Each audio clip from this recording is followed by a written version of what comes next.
कहाँ जाता रू?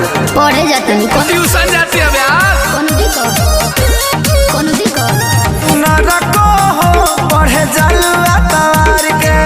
भाई लोग नमस्कार, आप लोग कैसे हैं? आशा करता हूँ कि आप सब बहुत ही अच्छे होंगे। जी हाँ दोस्तों, आपसे बता दूँ कि आपके चेहरा singer trending star Khesari Lal Yadav ji एक बार फिर से ओएमजी कंपनी से धमाका कर रहे हैं, यानी गाना रिलीज कर रहे हैं, जिस गाने का नाम है कमर। बहुत ही हाल का शानदार गाना आप सभी के बीच में 20 जनवरी को रिलीज हो रहा है आपके प्यारा चैनल ओएमजी कंपनी से। जहाँ तो बहुत ही तहलका गाना है। आपसे बता दूँ कि इस सॉन्ग गाए हैं आपके चेता singer global star Khesari Lal Yadav ji और फीमेल सिंगर है नेहा राज, और गीत लिखे हैं प्रकाश परदेसी और म्यूजिक से सजाए गए हैं आर्या शर्मा। आप सभी के बीच में 20 जनवरी को यानी कल सुबह में आप सभी को ओएमजी कंपनी के माध्यम से इस सॉन्ग को सुनाया जाएगा। बहुत ही हाल का गाना आप सभी के बीच में रिलीज हो रहा है, तो आप लोग ओएमजी कंपनी पे जाके मोबाइल को रेफरेंस करते रहेगा, क्योंकि आपके पास आपके यूट्यूब में कभी भी ये सॉन्ग आ जाए।